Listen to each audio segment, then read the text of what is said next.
Hi, everyone. Welcome. Thank you for joining. This is the Oracle Autonomous Database Learning Lounge. I am Marcos and a part of the product management team for Autonomous Database.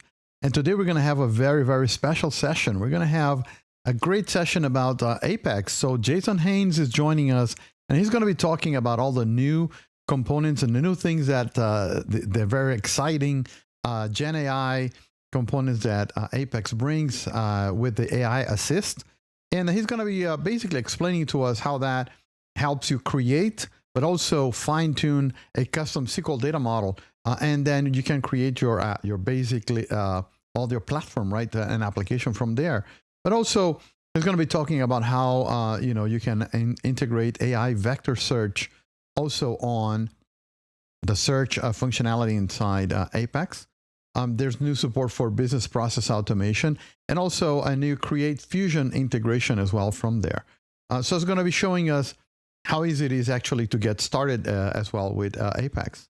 So throughout the session today, we're going to have questions and answers, right? So you can type your question in the Q&A section in Zoom.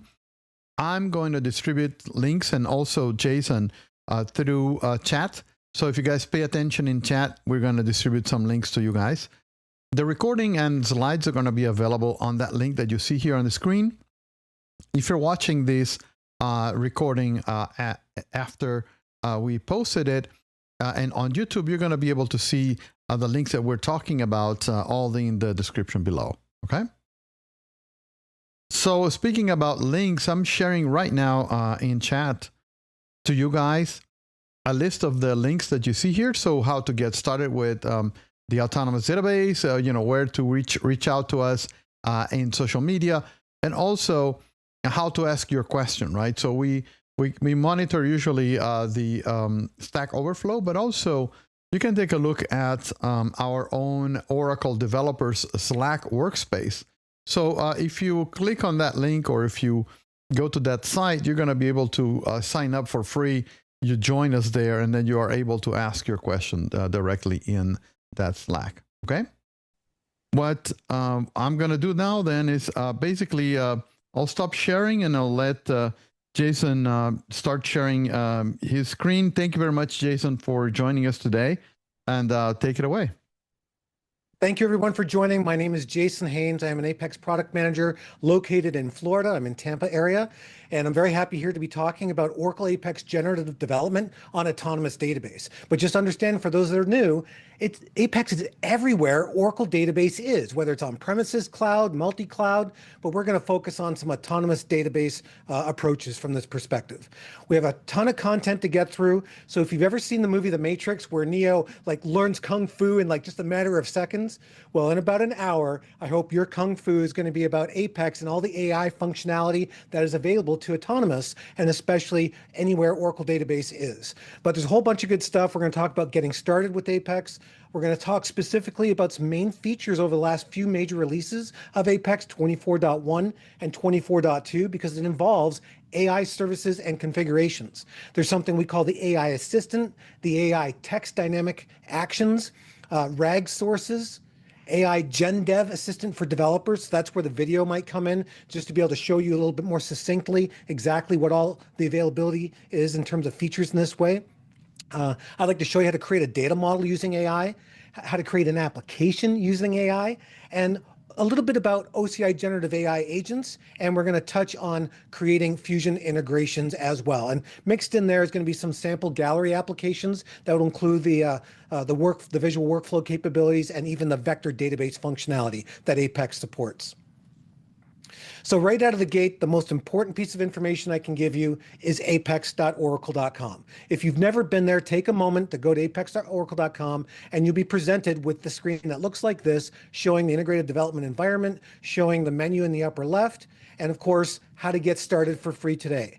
There are several ways you can get started with using APEX right now if you wanted to. When you click on that button, you can create a workspace on apex.oracle.com, which is our customer evaluation instance of APEX, and you can start with a hands-on lab, a tutorial, load your own data, and start beginning to play with APEX right there. or you can jump into the cloud opportunities, because there's just so many different places that you can get Oracle database, which directly translates to different places you can use Apex and Oracle database for any particular purpose, whether it's for development, production purpose, you name it. Oracle Cloud is obviously the big focus today, where Oracle Apex is a fully supported, no-cost feature of Oracle Autonomous Database. But one thing to understand about Apex is it got its start over 20 years ago as a feature of only available on Oracle Database on premises, way before cloud. But that's still a thing. You can still get Apex completely on premises and disconnected from the internet. And the latest rage these days is all about multi-cloud and the hyperscalers. You can get Oracle Database and autonomous functionality all on these different hyperscalers, and that means you have access to Apex there as well. So just be aware of that. A lot of good information to keep up with as we progress, working through what's available in terms of Apex. So if I'm going to switch back to my browser here, this is what the website looks like. And the big topic today is Oracle Apex and AI. So if you just want to jump ahead and learn just the meat of what there is to know about AI and Oracle Apex, just go to the menu option for platform, Oracle Apex and AI, and you'll cover, just by reading on your own, a lot of the things that I'm going to get into. There's also a bunch of good links at the bottom of this particular page where you'll see more information regarding our blogs.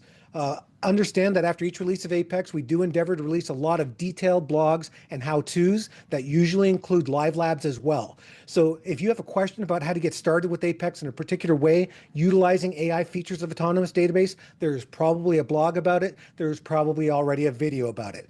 And beyond that, beyond what we do at the Apex, on the Apex product management team, the community puts out all kinds of blogs and content as well. So there's a lot of great material out there that you can use at your own pace to learn how to do all this all on your own.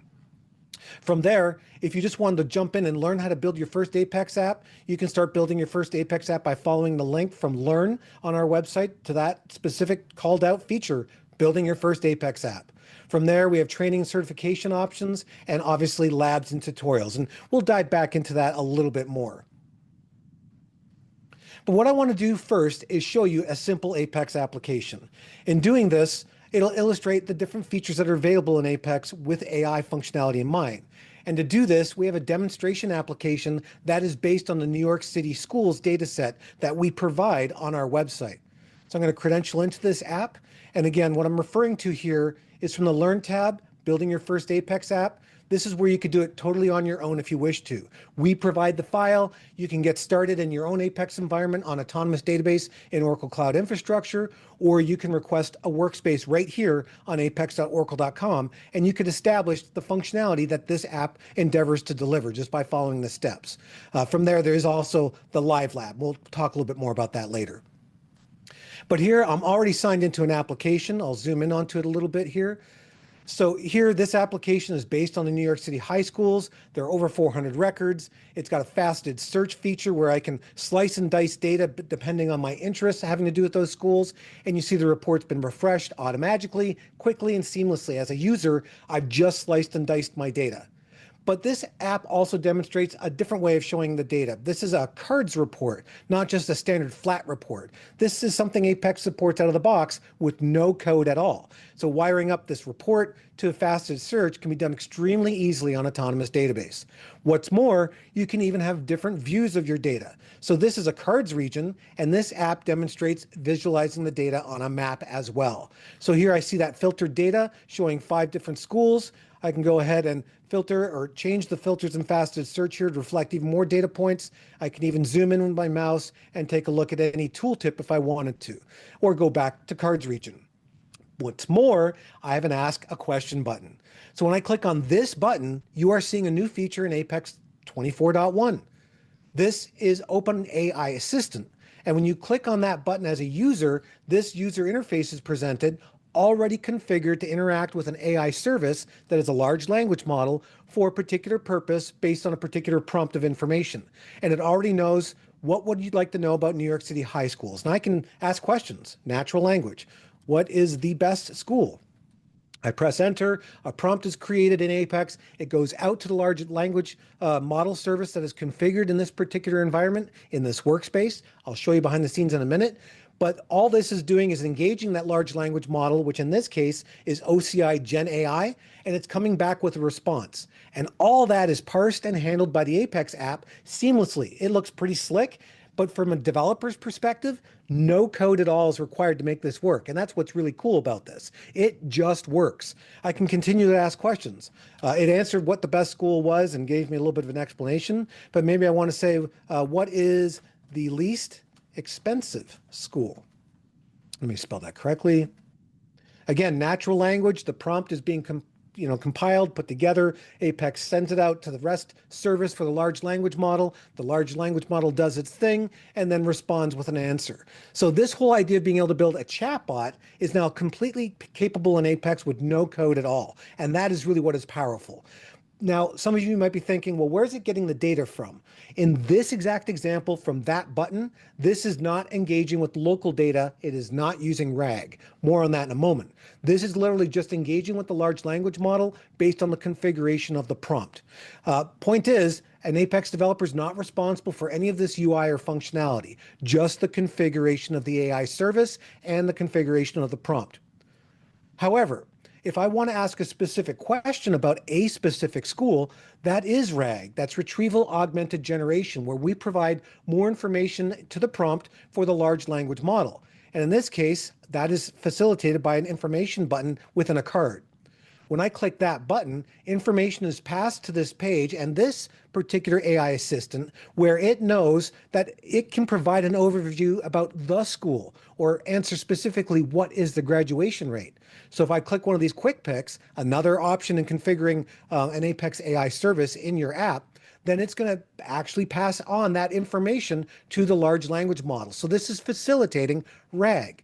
Now, thing to understand about Apex, it is not just about no code. It's not just about low code. You might have heard it's a low code or no code tool, but Apex also supports high code. So you can bring all those capabilities, whether you're an introductory or beginner developer or an advanced computer engineer or software engineer, you can bring all your skills into fruition utilizing the functionality available in Oracle database by way of Apex to visualize it. And all of this stuff can start out with no code at all. But there's a lot more to talk about here, and we'll dive back into this in just a little bit minute when I explain how some of this comes together in the app behind the scenes. Back to the slides.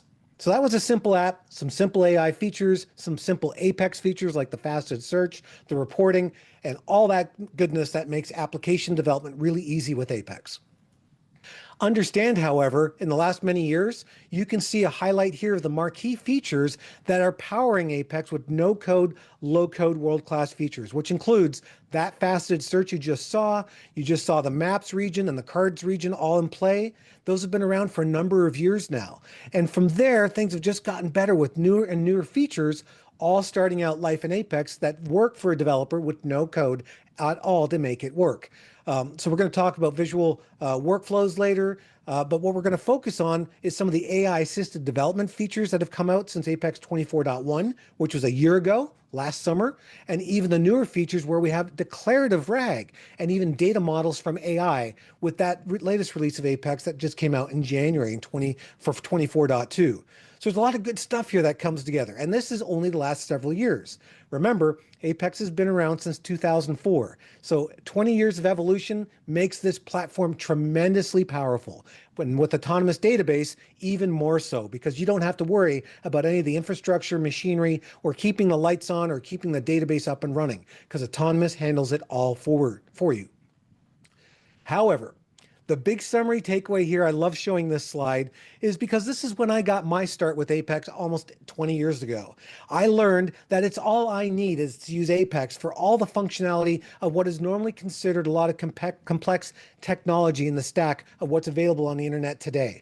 So web development used to comprise the need to use all of these different fancy technologies, but because of Apex, you really don't need any of that stuff anymore. You can just get away with just using Apex, which means Autonomous Database delivers on all of this capability moving forward. So since Apex 24.1 last summer and 24.2 at the beginning of the year, several things have happened. So from the world of the Apex AI assistant, You can today create apps using generative AI, and I'll show you some of that. You can use the Apex AI Assistant, which is natural language to SQL in Apex. And there's also the ability to show that AI assistant. That's by way of a dynamic action. I already showed you that working in that New York City schools app.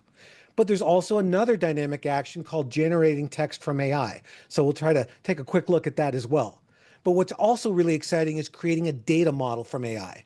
For those of you on the call that know how the Oracle database works and understands about database objects like tables, like triggers, indexes, things like that, how does all that work? Well, generally an Apex developer is responsible for putting all that script together to build a data model first, and then you would build an app from using AI on top of that data model. But today, Apex actually allows you to build that data model from scratch using AI, saving you a tremendous amount of time. But the thing to understand, though, is in parallel to Apex evolving to newer versions with newer features, Oracle Database has as well. So with Database 23 AI, there's a whole bunch of new functionality that Apex also has kept pace with to deliver in terms of features that are available to your users, and of course for you as a developer. AI vector search is something we'll touch on, but at the very top level of features, there's also native server-side JavaScript support in Database 23 AI. That is super cool. Unfortunately, we're not going to be able to jump into that today, but again, there's a video or blog about it already that you might be interested in jumping into to learn more about that. But there's also JSON relational duality views and so many other AI-related features in Database 23 AI. However, the takeaway on this is that you don't necessarily need Database 23 AI to leverage all these new features that are available in Apex.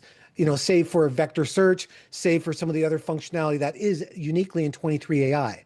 And the reason I'm pointing that out is because on apex.oracle.com, you can exercise all of this on 19C. So it's just a takeaway to understand that you don't need Database 23 AI for the majority of these new features available in Oracle Database. The first thing to understand, though, is Apex doesn't come with AI, and arguably even Oracle Database 23 AI does not come with AI ready to go. It's the support of AI and the services that they both endeavored to work with. So AI in Apex requires your AI service to be configured in each Apex workspace. Now, the idea is whether you created your own workspace on apex.oracle.com or your own AI service, or excuse me, your own Apex service on OCI or an autonomous database where you've deployed Apex, you still will then, once you've created the workspace, have to go in and configure your AI service. Now, in Oracle Cloud Infrastructure, we're looking for you to use OCI GenAI. So there's a whole bunch to learn about with that. But the thing is our LiveLabs walk you through all those steps. So you'll be able to learn more about this on your own independently. Now, the thing to also understand is there's opportunities for other AI services like OpenAI, and Apex does support that functionality and configuration with no code. So we'll get into some of that here in just a few moments. So the AI services in Apex generally have to do with what you're going to do in terms of configuring an AI provider. This slide is demonstrating OpenAI, but it could be Cohere or OCI GenAI. And depending on which one you choose, you'll need to provide various information. It may be an API key. In the terms of OCI, you're going to have a tenancy ID, you're going to have a user ID, you're going to have perhaps a compartment. All those information details may be important depending on the AI service you're configuring. So the idea here is used by App Builder is key. No matter how many AI services you configure in Apex in the workspace, you must enable this option to be able to see the developer side of the functionality that is available. And I'll show you this in a minute. From there are various AI components that you can configure, such as the system prompt, such as the welcome message, depending on the configuration within an app. There's also the Apex_AI PL SQL API that you can invoke. So when you want to go beyond no code and go into the low code space or even into higher code, we do have the full API functionality that supports all this. And I'll show you this based on that New York City app in just a moment. And there are also AI configurations since APEX 24.2. This is where you can centralize the configuration for your AI services for a particular purpose. So you may want to configure the system prompt, the welcome message, even RAG or retrieval augmented generation sources all in one place, and then just map a configuration to that AI configuration. So that's what I'm going to show you in just a moment here. But it's nice that this is all consolidated within APEX. So what this looks like, we'll just take a quick tour. So from this app's perspective, I'm going to go ahead and sign into the builder. And here I am in my workspace on apex.oracle.com. I'm in my workspace where this app lives. And in terms of the actual app running, this is where we can click the button, ask a question. And this is where we can click the button, I for information. So I'm going to go behind the scenes and explain how all that works. But first, in the workspace, if I go back to the application and go to App Builder, my workspace utilities is right here. And when I go into my workspace utilities, this is where you're going to see the generative AI services. When I click on the generative AI services, you can see in my case, I have several that are configured. Some are redundant, but I have OCI GenAI and I have OpenAI services. And one of them is configured to be used by App Builder. Now, the way this looks for you as a developer is when you create a service, this is when you're able to define the AI provider. So this is the no-code approach we have to at least 3 of the major AI large language models, where you can just choose the right one that you have, and you provide the credentials, you provide the various user IDs or compartment IDs if it's OCI GenAI, or just the API key if it's OpenAI. So once you do that, then it's configured. And once it's configured, you then have the ability to see various functionalities in APEX. So from there, this particular app on this page has a button for Ask a Question. So we can go behind the scenes as a developer and open up what's called Page Designer in APEX. This is the place where APEX developers live. And this is a screen that's divided into sections that cater to what you're trying to work on as a developer. So I'm on page 1. Page Designer has outlined my rendering tree on the left, showing me all the various components. And on the layout, I see that I have the cards report, I have the map report, and I have the faceted search. And this faceted search is configured for the filtered region to be on top of the cards. But the key on this page is there's a button called Ask. This button called Ask has a dynamic action. So in the rendering tree, I can expand this and see that there's a dynamic action called AI, and it's in fact configured as follows. You'll see that the action is Show AI Assistant. This is a feature that's new since APEX 24.1, but it is one of 2 different dynamic actions available in APEX today. So if I click this list of values, you'll see that under AI, there's Generate Text with AI, and there's also Show AI Assistant. So these are 2 dynamic actions that you can tie to a button or any other event that do things. And this particular one is configured to use a specific service, but I could have configured an AI configuration to use where all of this was handled for me. So you can granularly configure it here at the dynamic action level, or you can do it at the application shared components level. But the idea here is to configure a prompt with as much information as we want to configure the large language model for a particular purpose. And you could even inject RAG kind of data in here using substitution strings. Again, in APEX, you can do many things more than one way. It's not just always about no code or low code. There are high code opportunities here, and I'll explain some of that as we go. So there's that system prompt. There's the welcome message. As I scroll down, we can display it as a dialogue or in line. We can even do an initial prompt and do a couple other things where we can configure it. And if you had questions about any of this, when you're clicking within these properties, you can click on the Help tab for more help. So there's more help about what the system prompt really means, or the welcome message, or display as. It's all here. There's usually a lot of good information right here ready for you to use. But the point is, this is what makes this button work. When I click the button, it now knows the prompt, it knows what AI service to use, it knows what the welcome message is. So that's just a straight generic, let's interact as a chatbot with a large language model. But this information button down here does a little bit more. It actually knows what school I chose. How does it do this? It's a different page. I clicked what is the graduation rate? It's saying the graduation rate is 98 because this app is configured to send more information with that prompt.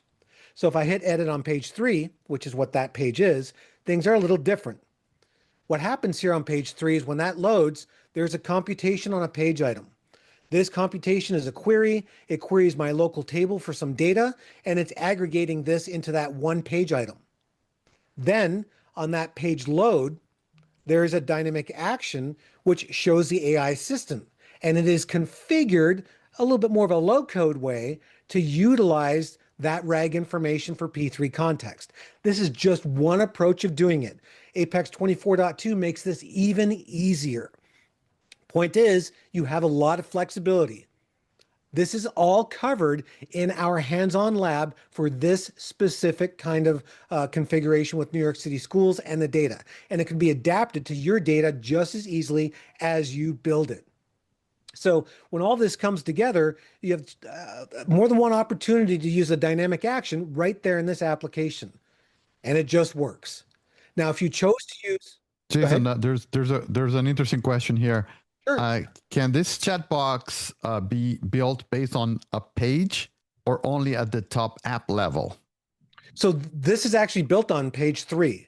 So this particular chatbot is on an entirely different page, and it is invoked differently on page 3, where a computation is completed, and then as the page renders, it completes, and then on page load, that's when it opens the AI assistant.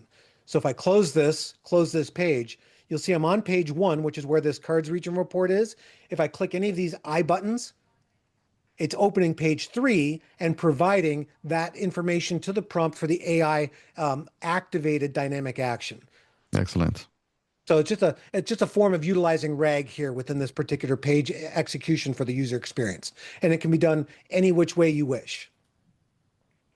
All right, so moving on. That was just showing you how it can be done behind the scenes, but I want to show you one other aspect to this. In Apex, when you're editing any app, you have the opportunity to go to shared components. So shared components is available a number of different ways. We can use this one button here to go to it. And then once you're here at shared components for the app, you will see in the bottom left-hand side here, there's a generative AI section. And in this generative AI section, you can configure AI configurations or AI services. AI services is done at the workspace level, but AI configurations can be done at the app level.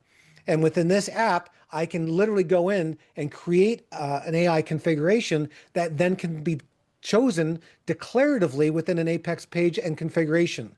So this is where I could do a main system prompt, a main welcome message, and this is where I can even define RAG data sources based on a query, based on PL SQL, based on static configuration, and I can even define server-side conditions where certain criteria must be met before this RAG source is even used. So there's a great deal of flexibility here, but of course it's all going to depend on what you need to do in your application. And you're just going to have to explore those functionalities and how they can be, delivered for your user experience.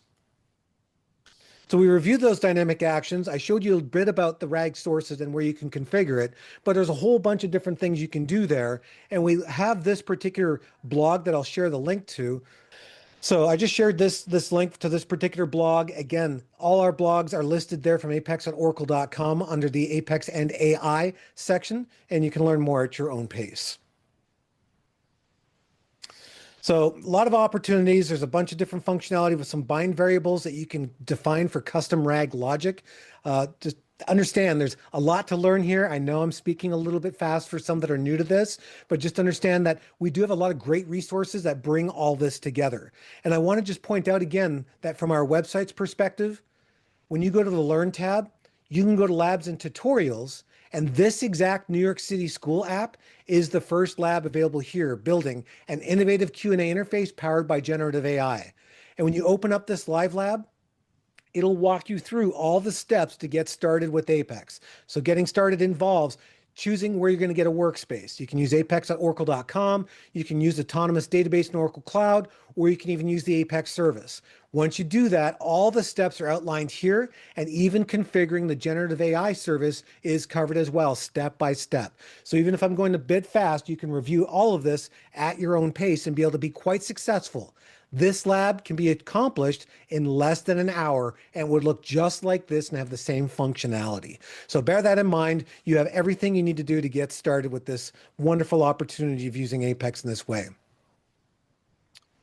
So the Apex generative development features, GenDev, what does all that look like, right? I'm a developer. I want to use AI to make my life a lot easier.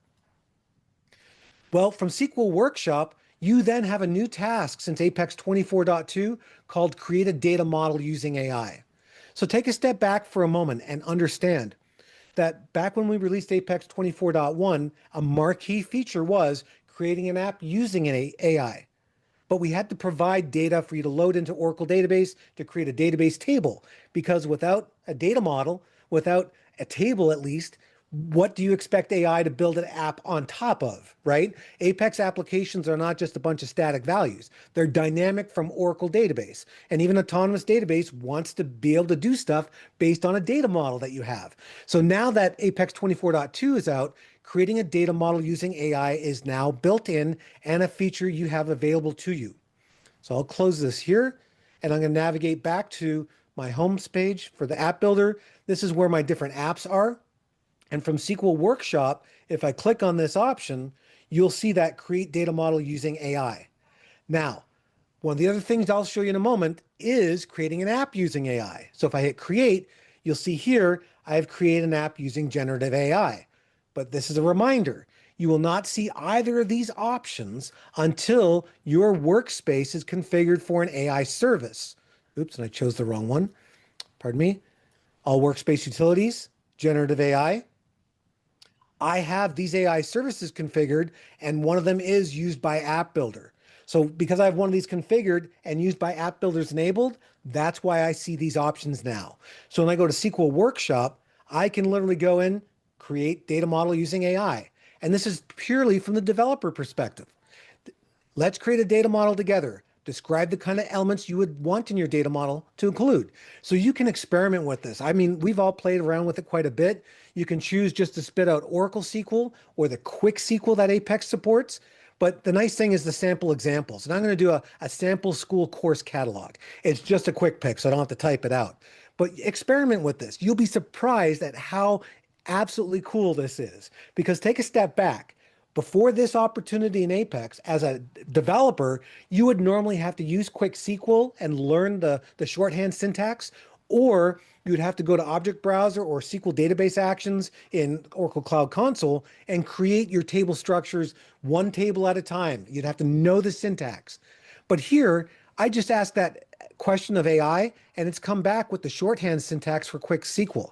I can still interact with this with natural language and tell it to add things, maybe add an extra table, maybe do other things with the data, but I can immediately just jump into reviewing the quick SQL. When I do this, this brings up another feature of SQL Workshop, which is being able to use quick SQL, which is this shorthand syntax. So on the left, the AI brought all this back. But the reality is, it is all about this code on the right, all this PL SQL, all this DDL to create these table objects, to create these triggers, to create maybe indexes. That was all handled for us. And in fact, the data model looks like this. If I were to choose to save this, I could then run it.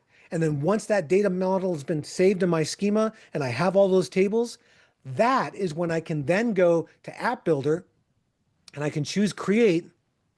And then if it makes sense to, create an app using generative AI.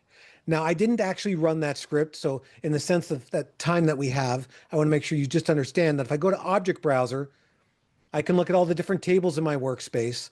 And based on the tables I have, some of it makes sense for any particular purpose. I have a high school table. That high school table does have a bunch of columns that was defined with DDL to build out a table model based on a particular structure. Apex supports importing your own spreadsheets and creating all this magically. And then you can build an app using generative AI, but there needs to be something in the schema for your particular purpose. So that's why I'm showing you create a data model first, and then you can go in and use the features of Apex to create an app using AI. So if I do that, I could do something like create an app on New York high schools, school data with a faceted search and a dashboard. And you can get creative. right? Really creative with these things. Now, the whole idea with creating an app is it's going to go out to large language models. Some information is going to be provided from your schema. You can identify table names by name if you unquote them, and then the AI prompt will be put together so the large language model has a clue. But you see here, I now have the opportunity just to build an application from whatever data model or data tables I have that makes sense. And the options to install progressive web app are going to be enabled with push notifications enabled. And if I hit create application, you'll see this just brings me to the blueprint process that Apex has had for a number of years. And I could just choose to create this app. It's based on the data table I have called New York Schools, but had I followed through with that more complex data model, I could have made it rely on all those different tables and created reports with forms on top of it and everything else. And choosing that create app, Apex is building the app, and this is the generative development approach, where you can literally use Apex to now quick start any particular process, whether it's building a data model or building that application. And this application has now been built. I've been using Apex at oracle.com. I can hit run application. I'll credential in. And my app is working. And that's the power, right? I didn't have to worry about how to create this report. Didn't have to worry about creating this faceted search. I didn't have to worry about creating this dashboard page or creating this chart or the SQL. All of this comes together because of the generative development features that are available in Apex now when you configure your workspace for your AI service. All right, so only running out of time here, but I want to make sure I touch on all the other topics. So that was creating a data model. That was creating an application using generative AI. It has all come together. But how does it do this? Just a quick background. Well, before we get to that, the other thing I haven't shown you is that when you are using Page Designer and you're using the various components within Apex as a developer, you have code editors. And with an AI service configured in the workspace, you have this Apex Assistant button that you'll see. And when you click it, it then opens up this dialog on the right that's part of the code editor, and depending on how you interact with it with natural language, this is what progresses you through everything that you end up with. So Apex achieves this by sending some metadata based on the context of where you are in the code editor, within what component on a page. Maybe it's a region, maybe it's a page item, maybe it's a region that's a report or a chart. So that large language model is going to know a little bit about this. If you have a data model that's involved, it's going to know about your foreign keys or the relationships between multiple tables because some of that data is sent over to it. And to summarize all of this, Steve Minch is one of our senior architects on the team, and he recorded this video to specifically show you as quickly as possible how this comes together and how you can use Apex for generative development as you want to build queries and interact with them and even solve or fix problems within your queries. So I'm just going to play this video for a couple minutes, and then we'll resume a couple of the other features I want to show you of Oracle Database 23 AI and vector search moving forward. So let's go ahead and listen in for 2 minutes. In Oracle Apex, we start with a data model describing the information our app will manage. Then, to let users find, visualize, and modify that data, we create pages in Page Designer. In every page, to configure what data each region should display or edit, we use the declarative SQL language developers have loved for 50 years. For example, on a revenue overview page, while defining a chart, we can just type in the SQL if we know it, but the Apex Assistant offers a productive new approach using natural language. To show the sum of the amount due for patient procedures in the preceding 24 months, group by month, we just literally type those words. Apex Assistant generates the SQL statement, and our chart's working immediately. On another page showing recent medical procedures, to let end users report on a list of patient names, procedure descriptions, total amount, and doctor names for patient procedures in the past 60 days with the most recent ones first, we just type in that thought. Apex Assistant knows how our tables are related, so it generates the SQL with joins to get the job done. We roll out our report in record time. While working on our app, we can ask Apex Assistant for help on any questions or doubts we have about SQL, like, what's the difference between a join and a left outer join? Like having a personal SQL coach and mentor, it explains the answer with concrete examples to help us learn. Apex Assistant is also available in SQL Workshop, so we can use it to iteratively refine our queries. We start with a simple select showing patient names and just tell it what else we want the query to retrieve. Add a count of medical procedures done by each patient. It updates the query, and we run to see the new results. Add the cost of each patient's most expensive medical procedure in the last year, and only show the patients with at least one procedure, showing the most expensive ones first. This is really an amazing new way to be productive at building data-centric apps. If we write a query that encounters an error, we ask Apex Assistant to explain the error and help us fix it. Each interaction is a chance to learn as Apex Assistant helps us understand what went wrong and what to do instead. As Apex developers, using these same SQL skills, we can work with every kind of data imaginable. And no matter our skill level, the AI-powered Apex Assistant helps us write SQL, learn SQL, debug SQL, as well as write code using PL SQL. So I'll stop the video there. This is just where he goes on to use AI to generate an app, right? We've already seen that work. So it works rather well. But the real big takeaway coming out of this, again, is the fact that we have this build an innovative Q&A interface powered by generative AI, LiveLab. But there's several of them that focus on using AI with Apex. So what was exercised there by Steve in terms of incrementally working through the AI assistant in Apex, you can use the smart project management with AI assisted development lab. And it's a little bit longer, it's a couple hours, but it walks you through all those steps and how to become good at using Apex and the AI assistant for the various things that developers in Apex would be interested in doing. We've also got automating invoice handling using OCI document understanding, because understanding Oracle Cloud, not just with Autonomous Database, but even if you're on-prem, you can leverage Oracle Cloud infrastructure for all these AI services right within your Apex app. And that includes going further into other functionalities, including business process automation, building AI-powered image searches, and even database 23 AI vector search. And that's what I'm going to segue into talking about now. The reality is we have a whole bunch of Apex Gallery apps. If we go to the Apex Gallery in my browser here, that is up here what I'm talking about from the gallery perspective. If I go to the top level, just to give you eyes on it, all the way to the top, Gallery is a main module here from the app builder. And when you go to Gallery, there's a bunch of new Apex apps that are available that are sample apps for a particular purpose. And the ones that are in here that you may want to be aware of include the ability to use workflow. So we have a sample workflow approvals and tasks app.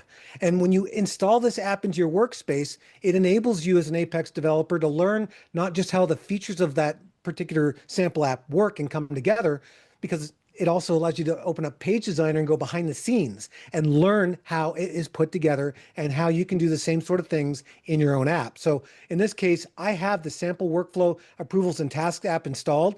It does allow you to sign in as various different users. And it also explains what the functionality behind doing this is all about.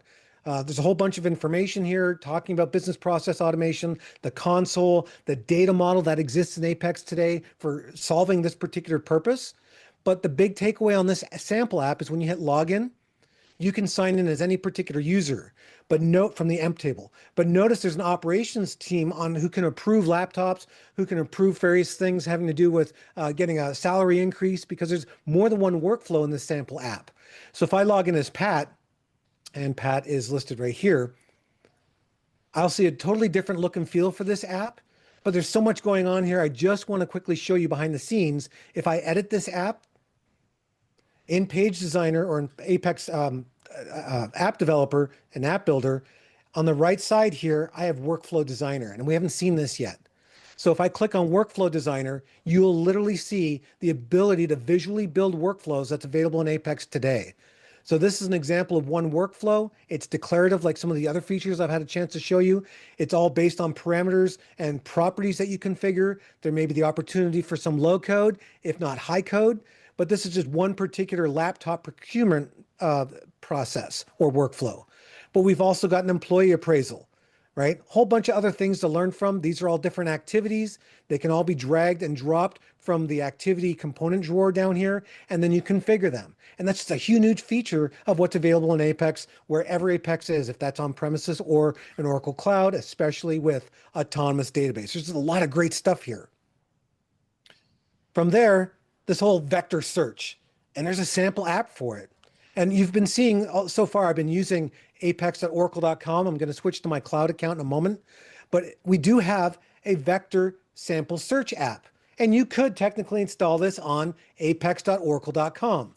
But the takeaway on this is if we go to help about within the IDE, I do see that I'm using the latest release of Apex 24.2, patch set 5. But if I scroll down here, you'll see this is only database 19C. I've installed this app. I'm going to run it. When I run that particular app and I credential in, unsupported database version, right? This on apex.oracle.com, we don't have 23 AI yet. So we have to switch to an instance where you have that ability to use database 23 AI. So I'm just going to take a moment here.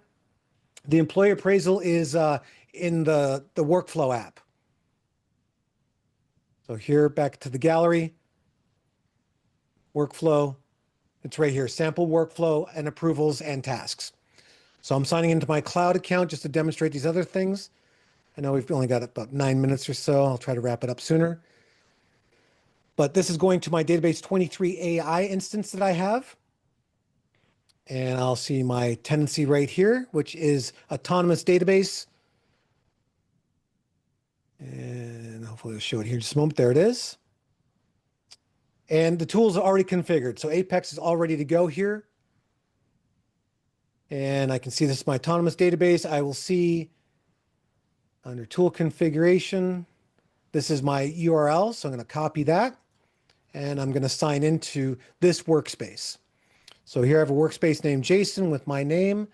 Let me grab the right password here. And now I'm signed into my autonomous database in Ashburn. So here I have a couple applications, and I'll just show you that in my help about. Not only am I on Apex 24.2 patch set 5, but if I scroll down, you'll see I'm indeed on database Oracle Database 23 AI 23.8. And here we have that same sample vector search app in the gallery. So just to give you eyes on it again, go to vector. This is a feature of Oracle Database 23 AI. I've already installed it. And part of the process is to configure it for the first time. So when you run this app for the first time and you're on the correct database, you'll have an opportunity to populate the configuration for your AI service. It walks you through it, and then get movie data. So I've already taken that time to prepare the data, but just know you can go in here and prepare data from a natural prompt. Like I could choose Hollywood movies, I could choose European movies, anime and manga, and then it will come back from the large language model and prepare to populate that data. But I've already taken that step for you. But the basic vector search now is going to be against the data in that table. And it's giving me an idea of what to search for. And I could type in, superheroes as a search term. So when I do that, I see a list of matches that come back that have nothing to do with this plain text match. This is a semantic search using AI vector search.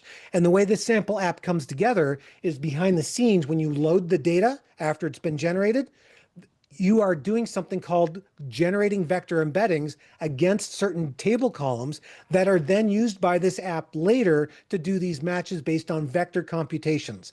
So there's math that comes together where this search term is vectorized, and then the data that is already stored in my table is used as part of the search or the filtering of the query to return the best results. And we can see Marvel's The Avengers has superheroes in it, right? It just works. There's a lot going on here. We have blogs and deeper dive tech documents that talk about how all this works. But to show you one other way this works, if we go to movie recommendation, I can now choose a movie type. Like maybe I choose a movie like Interstellar. And what it's going to do is return other movies that are similar to Interstellar. And the only way it can do this is with the vector database functionalities of Autonomous Database and Oracle Cloud Infrastructure. But there's a lot going on here, a great deal, and far too much for us to get in great detail. But if I do edit this page, I can quickly show you that what is happening behind the scenes from the object browser is there's several tables that were populated. And one of them is the movie data. And this movie data, as part of installing the app and running it for the first time, you will create your own. And the data that gets populated came from the large language model. And then the vector embeddings you see here in the furthest right column are computed with some code or process based on configuration of a vector provider in Apex, and it's all done with almost no code at all. It's really quite powerful. And you can learn about all this by picking apart this sample application itself. And there are others for you to learn from. So the whole idea of vectors is all about representing semantics of unstructured data. I mean, again, all kinds of videos out there and blogs that go into greater detail here. When you do all this, it comes together a number of different ways. And unfortunately, I'm running out of time to go into greater detail here, but you just take my word for it. There's a lot of math going on here, but the beauty of using Apex for a lot of this is, as Apex developers, we don't need to learn about all this detail. A lot of this complexity, even on this slide, we can even not care about, because Apex makes it so easy. And the LiveLabs we have available, as you work through them, you'll see it comes together very well and in under an hour to bring a lot of this functionality to life. So I showed you the visual sample, visual workflow sample.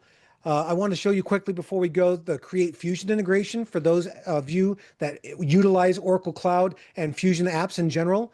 Apex is now a first-class citizen for integrating with Fusion applications. It greatly simplifies the ability to grab the configuration necessary to make that work. And my apologies, I had to drop out to get that link again. So here's that link. If you're a Fusion app user or developer, you're going to want to know more about this, because now Apex allows you to integrate with Fusion apps easier than ever before. Now, it could be done in prior releases of Apex, but it required some code. Now, if you jump back into the browser and go back to the Apex builder, when you hit create, this is where you'll see that other option, create a Fusion integration. And if you go to the link I shared in the chat, it'll talk a little bit more about the background of what's necessary to make that work, because this would actually segue to going into the Fusion console and having to configure some things there in database tools. Once that's done, then when you come back here, you'll then move forward to configure that opportunity in Apex. A lot of stuff goes on there that we take for granted as developers, but just know that we're committed to making this journey of using AI and Apex on Oracle Cloud Infrastructure and Autonomous better and better with each new release. For all the various blogs I've mentioned, videos and training, there are some of the shortcut links. So we got a high-level blog link, apex.oracle.com/blog. You're going to see all the great information there. A lot of stuff that you can then link to for the various LiveLabs. We have videos on our YouTube channel that cover a lot of this, as well as recordings from the office hours, such as this Autonomous Database Lounge, Learning Lounge. This session will be recorded and available for playback later, but all the links are there. So even if I talked over one particular feature that was important to you too fast, it's still there. Just go to apex.oracle.com and you'll find it all available at your fingertips. So anyway, thank you all for joining me for this hour. I hope you've got some good takeaways on what you can do with Apex today on Autonomous Database and even more anywhere Oracle Database is. We've had a lot of great content. I hope you feel a little bit like Neo and you feel like you learned a little bit of Kung Fu in a record period of time. I didn't expect for you to be able to leave this session and be able to build all these on your own, but do the LiveLabs, learn how to do it, and empower your Apex development with generative AI. Thank you, everyone. Hope to see you at a conference sometime soon. Back to you, Marcus. Thank you very much, Jason. This was a great session. We had a lot of Q&A, guys. The Q&A is open. So if we can't get to your question today, I'm going to make sure that we get back to you guys by email, okay? So Jason, if you don't mind taking a look, I know John has been typing as much as he can answers. If you yeah, can, sure, I'm taking a look. Take a look and if you can answer them live, a few of those that might make sense. So one question Sergio's asking, how safe is it to use Apex AI to keep data secure and being leaked? Well, the reality is it's up to what the developer configures the workspace to do and configures the app to do. So your mileage is going to vary. Your developers or yourself have to be up to speed on learning the best practices in terms of security in general for web development. It's not an Apex specific skill. When it comes to RAG, when it comes to declaratively determining whether certain information should be used, those decisions are going to have to be made very carefully. You're going to want to also take advantage of server-side conditions and various conditions that limit the amount of data going out to the large language model, not only to exclude private information or HIPAA information, but also the amount of information, because you don't want to burn up tokens unnecessarily. So it is a skill that's going to take a lot of time to hone. Moving on, can we connect connect to existing database schema and ask Apex to automatically generate DDLs for the entire schema? More or less, you saw me demonstrate that from scratch in a data model configuration where you can create various tables by using the DDL capabilities of the large language model. But again, you're going to have to experiment with it and see what kind of prompting is required of you to be successful. Just because you're using AI is not a guaranteed win for you, because AI can still hallucinate. You can still end up with some code that doesn't work properly in Apex. We have better luck in many cases with OCI, GenAI, OpenAI, and some of the other large language models don't know anything about Oracle or don't know anything about Apex, and therefore your mileage may vary. It's going to require experimentation. Is adding voice functionality to the AI assistant on the roadmap? I wouldn't say so specifically at this time, but we don't know what the future may hold. We've got a lot of exciting things coming with each future release of Apex as well as database. Are all the workspaces in OCI updated to patch 5? They should be. The recent weeks, we had it updated patch 5 for all the free tiers, and the paid tiers should have all been updated over this past weekend. And GenAI services are not available in all regions. That's correct. I was demonstrating from the Chicago region perspective. I've read that it's supposed to be available in Ashburn, but again, that becomes a configuration of Oracle Cloud Infrastructure and Autonomous that you're going to need to be able to provide. You're going to need to work with support or your contact at Oracle to learn more about. And let's see if we can answer the last question. Does RAG support attached files? It does. So what you would do there is you would chunk out the content in some cases of the text in that PDF with document understanding, create vectors, and then you could leverage those in your searches. Now, are you going to want to send the entire PDF to a large language model call? Probably not. You're going to want to work with vectors first to limit the amount of data that you're sending to the large language model so that you're not burning through your tokens and making your AI experience cost a lot of money. And Vijay's asking, showcasing the vector search app as a deviation? Well, not really. It was one of the bullet points, and they're talking about vector search, and that is exactly what it supports out of the box is on 23 AI, talking about leveraging vectors embedding and that sample application. And is there any plan to allow locally hosted AI model? And the hosted AI model can be done via Onyx today with Oracle Database 23 AI. And there are blog posts on loading a very simple Onyx model for various functionalities. Literally, you can make the vector sample search, that semantic search demo I had run on your own virtual machine or your own local copy of Database 23 AI in minutes. And there's blog steps that walk you through all that. It requires some code to load the Onyx model, and it comes together very nicely. Can you use AI to improve an existing Apex application? Not necessarily, but if you're looking at a query that is running slow, you can open it up in the code editor and interact with the AI agent to have it work better, right? Ask it for help to improve the performance, reduce the number of rows, or do, computations more efficiently, and, interact with it, and you will see your mileage may vary, but you may be successful in allowing AI to answer some of those capabilities and making it work better. And Vijay's asking about the native integration roadmap for using OCI GenAI agents to the AI assistant. I would say yes, that is on a future release roadmap for Apex. It's all coming. It's just going to take a little bit of time, and we're trying to get things out as quickly as possible. Can we build a data model with GenAI with REST API connections? Not today. I do believe that we're looking at doing that on our roadmap, but currently it's not possible. It's all got to be based on local tangible schema DDL. So like if you wanted to build an extension on EBS, for example, not on the EBS database, you'd want to generate that DDL probably in your local dev environment, just so you can see what AI can do with that data model. So there are a lot of different opportunities there.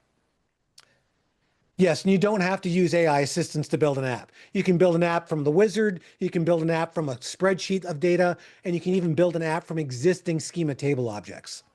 And Yohei, yes, you can add a page. You can't really add a page with AI, but you can use the AI assistant within the code editors to help you with queries and things like that, building like on charts and so forth. Fusion AI agents, that'd be a question for John Colden on the call. I have no Fusion experience myself. I don't know if John, if you can answer that live or if you can answer that later. Let me go into the Q&A, Jason. Give me one second. Thank you, John. And for those that don't know that are still on the call, John Colden is our newest Apex product manager for North America. So I'm in Florida, John's in California. So we kind of facilitate each other back and forth. And we're going to be doing things in Mexico. We're going to be doing the Latin America Oracle User Community Tour in August. And of course, we've got Ascend 25 in Orlando next week and Kscope 25 in Dallas in 2 weeks. So if you weren't aware, we're hitting the conferences hard here in North America, and we can't wait to see you.